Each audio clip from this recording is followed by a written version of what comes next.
Hey guys, what's up? It is Ryan Wiesner here. We are at True Sound Studios, and today I'm going to show you my vocal setup. From down to the microphone, the preamp, the compressor, the EQ, pretty much, I guess you would call it my secret of how I get vocal sounds here at the studio.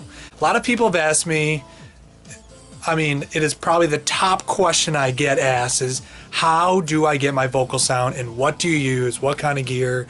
What kind of plugins? How do you mix?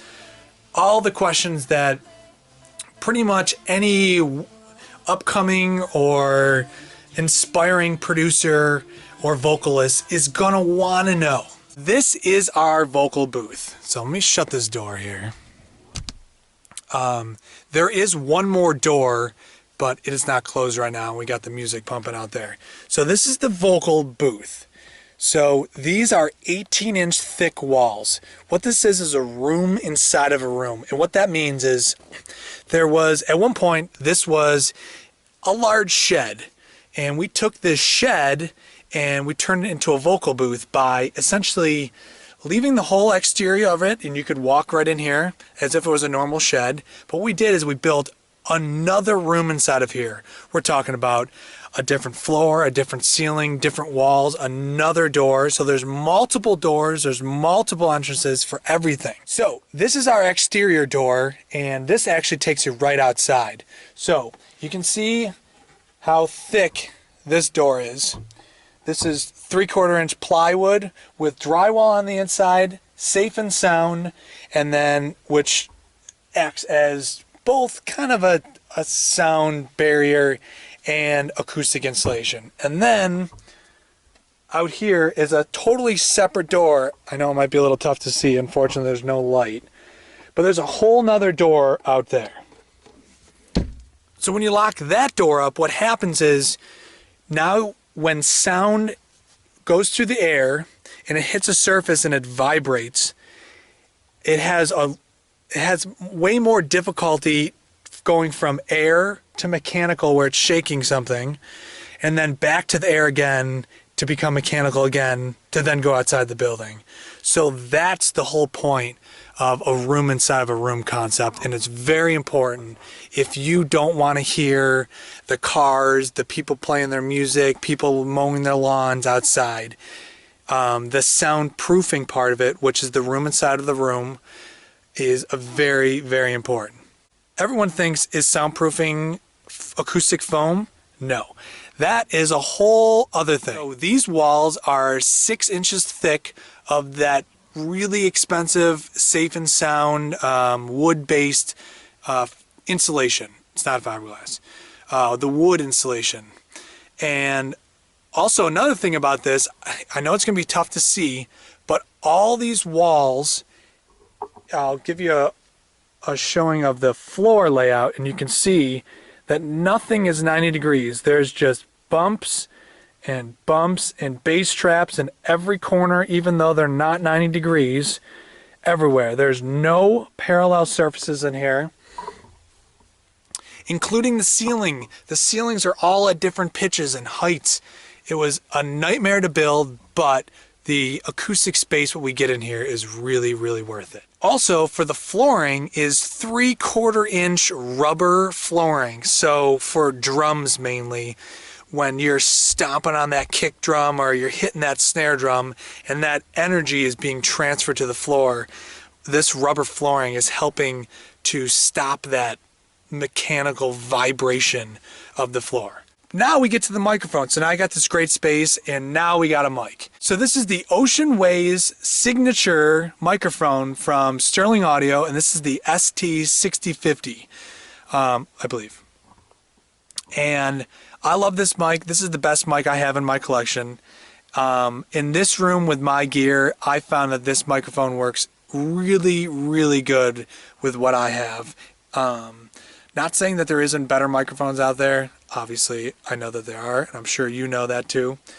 But for this space and for what I have, I love this mic. This is the best one I have. I do have some other Rode microphones and a couple Blue microphones and an MXL, and I might switch those, but I might use those for backup vocals. But for the most part, this is going to be the main vocal microphone in here. Now what I did here is I put this on almost like a hinge because this room isn't huge, and I hate taking down things. I hate being inefficient, not efficient with recording.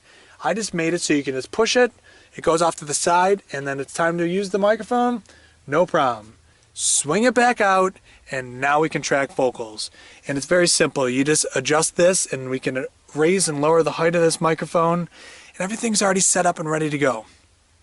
Below this stand is this actually a DJ mixer, and I just use that for a headphone amplifier.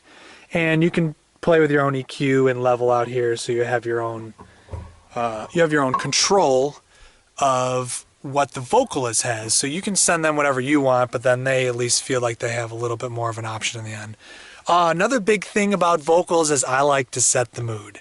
So there's a whole bunch of different, these are all 16 color LEDs, so you can change them all, you can make them jump colors, you can do all sorts of things in here, so you can really change the entire vibe in this room at any point on whatever the vocalist wants, and not what you want or what you think they might want. So let's go back out in the studio. Okay, so now we are out in the control room, and that mic is hooked up obviously to a snake cable, and the snake cable runs through walls and through the hoops, and then eventually comes out through this wall, which is another double thick wall, and it's going to run into our Allen & Heath GL4000.